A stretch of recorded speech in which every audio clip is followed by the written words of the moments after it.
26 जनवरी को भारत के 76वें गणतंत्र दिवस पर इंडोनेशिया के राष्ट्रपति प्रोबोवो सुबियांतो बतौर चीफ गेस्ट शामिल हुए। परेड की शुरुआत से पहले प्रधानमंत्री नरेंद्र मोदी वॉर मेमोरियल पहुंचे और शहीदों को श्रद्धांजलि दी। इसके बाद वो गणतंत्र दिवस की परेड में शामिल होने के लिए कर्तव्य पथ पहुंचे। वहीं राष्ट्रपति द्रौपदी मुर्मू इंडोनेशिया के राष्ट्रपति के साथ बग्घी में बैठकर कर्तव्य पथ आई और तिरंगा फहराया। इसके बाद कर्तव्य पथ पर परेड शुरू हुई। वैसे ये पहला मौका नहीं है जब इंडोनेशिया के राष्ट्राध्यक्ष को भारत में गणतंत्र दिवस के मुख्य अतिथि के तौर पर बुलाया गया है। भारत के पहले गणतंत्र दिवस पर इंडोनेशिया के तत्कालीन राष्ट्रपति सुकर्णो भी मुख्य अतिथि के तौर पर बुलाए गए थे। आपको बता दें, जिस देश के राष्ट्राध्यक्ष परेड में शामिल होने भारत आए हैं, वहां कभी जगह जगह मंदिर थे, हिंदुओं का राज था। फिर कैसे इंडोनेशिया दुनिया का सबसे बड़ा मुस्लिम देश बन गया? देखिए तारीख का ये स्पेशल एपिसोड, जिसमें बड़े ही रोचक तरीके से इंडोनेशिया के मुस्लिम देश बनने की कहानी बताई गई है। दक्षिण पूर्व एशिया में फैले 17,000 द्वीप जो प्रशांत और हिंद महासागर को काटते हुए करीब 3,000 मील तक फैले हैं। दूरी इतनी कि लंदन से तेहरान तक का फासला इसके आगे फीका पड़ जाए। लाखों साल पहले फूटे ज्वालामुखी की राख ने यहाँ की मिट्टी को उपजाऊ बनाया, फिर जंगल पनपे और इन द्वीपों को आकार मिला। समय के साथ इंसानी बस्तियां बसने लगी। यहाँ शुरुआती बाशिंदे शिकारी थे, जिन्होंने ऑस्ट्रोनेशियाई यायावरों को इन द्वीपों का रास्ता दिखाया। ऑस्ट्रोनेशियाई यानी दक्षिण पूर्व एशिया के रहने वाले, जिन्हें तारों को देखकर दिशा तय करने की महारत हासिल थी। वे अपने साथ खेती, औजार और संस्कृति लेकर पहुंचे। ये जगह समुद्री सिल्क रोड का अहम हिस्सा तब से थी जब कोई नाम भी यहाँ नहीं मिला था इसे। सबसे पहले यहाँ अपना डेरा जमाने वाले भारतीयों ने साम्राज्य बसाया। अलग अलग द्वीपों पर राजाओं का शासन था। हिंदू और बौद्ध मंदिरों के निर्माण किए जाने लगे। सदियां बीतती हैं और फिर एक दिन अरब व्यापारियों की आमद हुई। दिलचस्प बात यह है कि तलवारें म्यान में ही रही, नहीं कोई खून खराबा हुआ। इस्लाम ने धीरे धीरे यहाँ कुछ ऐसी पैठ बनाई कि ये द्वीप आज दुनिया के सबसे ज्यादा मुस्लिम आबादी वाले देश के तौर पर जाना जाता है। नमस्ते, मेरा नाम सोनल है और आप देख रहे हैं ऐतिहासिक किस्सों कहानियों से जुड़ा हमारा रोजाना का कार्यक्रम तारीख, जिसमें आज कहानी दुनिया के सबसे बड़े मुस्लिम आबादी वाले देश इंडोनेशिया की।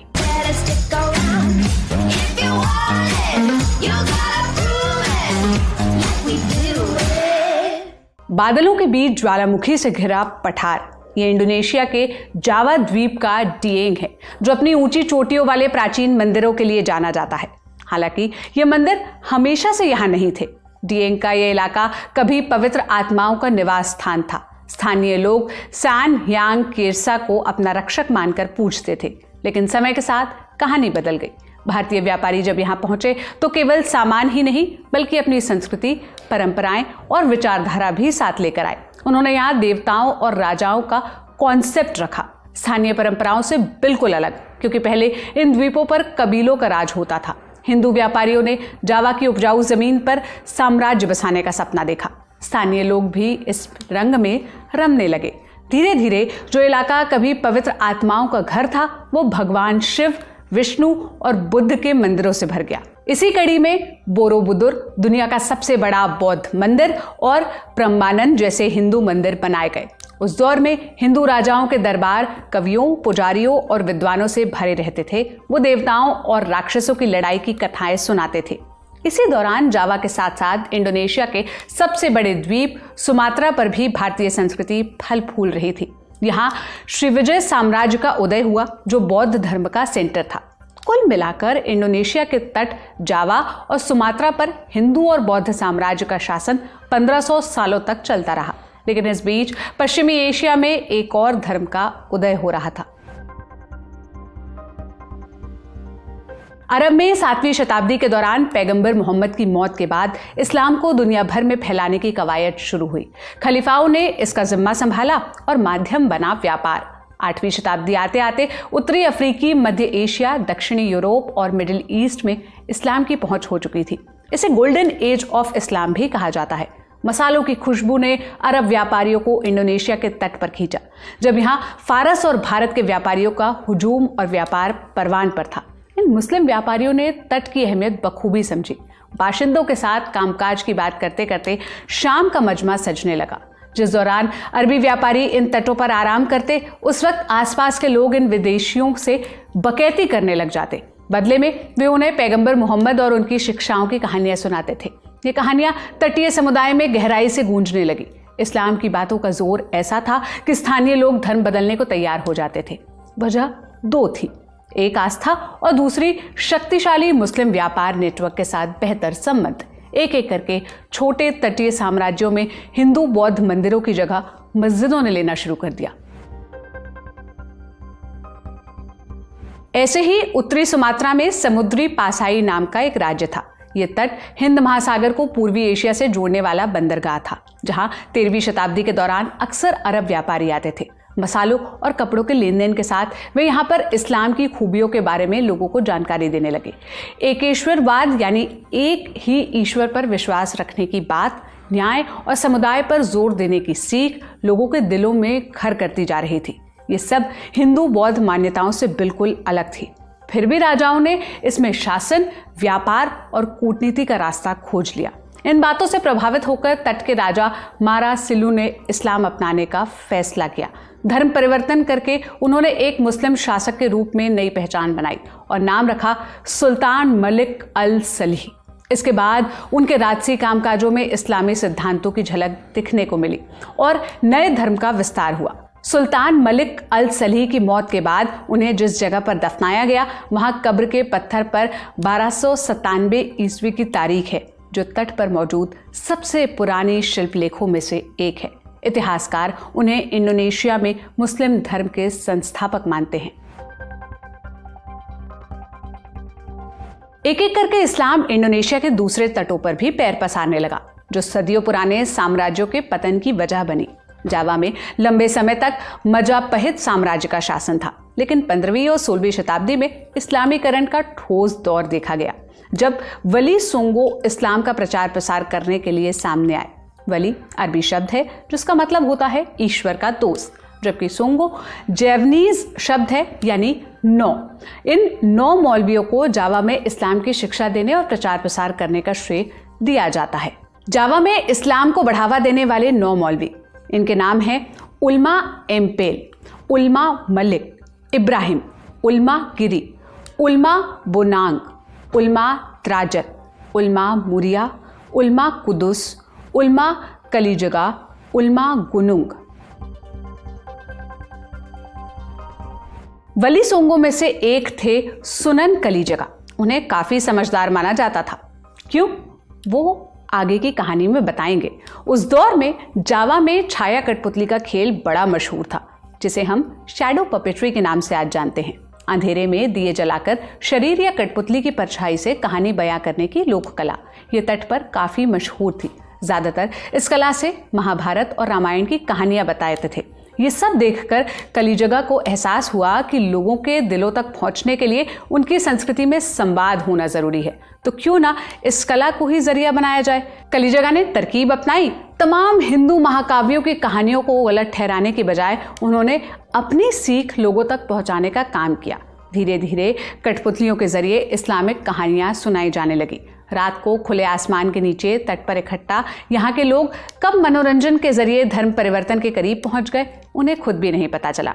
इंडोनेशिया में आज तक सुनन कलीजगा सहित बाकी वली सोंगो को याद किया जाता है। उनकी कब्रों पर स्थानीय लोग जियारा यानी कि प्रार्थना करने के लिए जाते हैं। वैसे उन दिनों इंडोनेशिया के तट पर इस्लाम के प्रचार का जिक्र किताबों में भी मिलता है।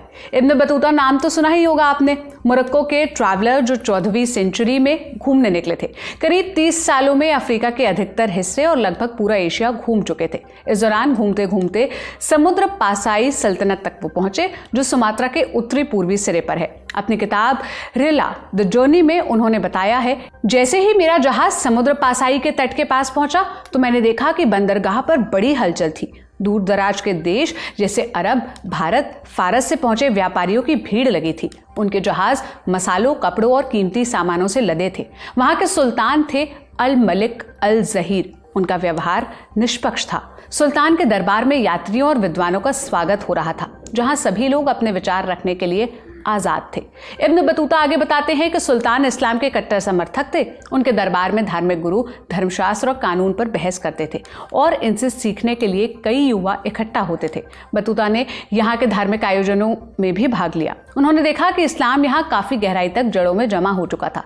राजा से लेकर आम लोगों में कुरान के प्रति आदर साफ झलक रहा था। इंडोनेशिया के तट व्यापारिक तौर पर तो इतने खास थे कि दूर दराज के देशों के सेलर्स की इन पर पैनी नजर थी। पुर्तगालियों ने यहाँ के मसालों के व्यापार पर कब्जा जमाने की कोशिश की, लेकिन ज्यादा समय तक पैर नहीं टिका पाए। नीदरलैंड ने इन्हें रिप्लेस कर दिया। 16वीं शताब्दी तक यहाँ के मालुक तट पर नीदरलैंड ने पैठ बना ली। तरीका वही था, पहले व्यापार के जरिए एंट्री, फिर राजाओं को अधीन कर खुद राजा बन जाना। लेकिन उनके शासन का तरीका कठोर था। किसानों पर जुल्म किए जाने लगे, मसालों की कीमतें आसमान छूने लगी। इसी के कारण 19वीं सदी में डच यानी नीदरलैंड में रहने वालों की पहुंच सुमात्रा, जावा सहित कई तटों तक फैल चुकी थी। वहीं दूसरी तरफ सुमात्रा के उत्तरी इलाके एसे में बगावत के सुर उठने लगे थे। घने जंगलों में सेना तैयार की जा रही थी। इसके पीछे इस्लाम का समर्थन करने वाली एक महिला का हाथ बताया जाता है, नाम कत न्याग दहीन, जिन्होंने लोगों के बीच जिहाद यानी कि सामूहिक संघर्ष को बढ़ावा दिया। अपने जीवन के लिए लड़ते लड़ते उनकी मौत हो गई। जानते हैं कि कभी इन तटों पर ब्रिटिश ने भी डेरा जमाने की कोशिश की, लेकिन डच ने उन्हें भी पछाड़ दिया। इस दौर में इंडोनेशिया के कई हिस्सों में डच के खिलाफ विद्रोह चल रहा था। इसके एवज में फूट डालो राज करो का तरीका अपनाया जा रहा था। लेकिन तब तक यूरोप से पहुंची शिक्षा और नए विचार इंडोनेशिया में दस्तक दे चुके थे। यहीं से स्वतंत्रता आंदोलन की नींव पड़ी, इंडोनेशिया के आजादी की जंग। शहर अभी बसा भी नहीं था कि लूटने वाले तैयार बैठे थे। दूसरे विश्व युद्ध के दौरान इंडोनेशिया पर जापान ने जीत हासिल कर ली थी। स्थानीय लोग इतने प्रताड़ित थे जिन्हें जापानियों में उम्मीद दिखने लगी थी। लेकिन जल्द ही इसी पर पानी फिर गया, क्योंकि जापानी कब्जा और भी कठोर साबित हुआ। 1945 में दूसरे विश्व युद्ध में हार के बाद तट पर जापान का शासन भी खत्म हुआ। इसके बाद इंडोनेशियाई नेताओं के अंदर आज़ादी की लौ जलने लगी। सुकर्णा और मोहम्मद हत्ता जैसे नेताओं ने 17 अगस्त 1945 को स्वतंत्र इंडोनेशिया की घोषणा की। हालांकि इसका बीज 1940 के दशक के अंत में ही बोया जा चुका था। नए राष्ट्र का फैसला करने के लिए कई नेता इकट्ठा हुए। द्वीप पर कई धर्म फल फूल रहे थे, जिसमें इस्लाम बहुसंख्यक धर्म था। सवाल था कि क्या नया राष्ट्र एक इस्लामी राज्य हो या एक धर्मनिरपेक्ष गणराज्य। कुछ नेताओं ने शरिया कानून के तहत एक राष्ट्र की कल्पना की थी। उनका तर्क था कि इस्लाम ने ही औपनिवेशिक ताकतों के खिलाफ संघर्ष की नींव रखी थी। दूसरे गुट में धर्मनिरपेक्ष राज्य के समर्थक थे, जो इस बात पर जोर दे रहे थे कि इंडोनेशिया की विविधता, इसके हिंदू, मुस्लिम, बौद्ध, ईसाई और एनिमिस्ट यानी प्रकृति को पूजने वाले लोग हैं, मतलब ये बहुलता है इस जगह की। 1945 में जब इंडोनेशिया ने अपनी स्वतंत्रता की घोषणा की, तो ये एक ऐसे राष्ट्र के रूप में सामने आया जो अनेकता में एकता को दर्शा रहा था। देश का आधिकारिक आदर्श वाक्य बना भिन्नेका तुंगगल एका, यानी कि विविधता में एकता। आज इंडोनेशिया में अमेरिका की तरह राष्ट्रपति प्रणाली है, जिसमें राष्ट्रपति प्रमुख होता है, और इसी तरह दुनिया में सबसे ज्यादा मुस्लिम आबादी वाला देश विविधता का पर्याय बन गया। आपको आज का तारीख का किस्सा कैसा लगा, हमें कमेंट में बताइएगा। ये एपिसोड लिखा था मेरी साथी प्रगति ने। मैं सोनल हूँ। देश और दुनिया की तमाम खबरों और दिलचस्प जानकारियों के लिए आप लल्लन टॉप के साथ जुड़े रहिए। शुक्रिया।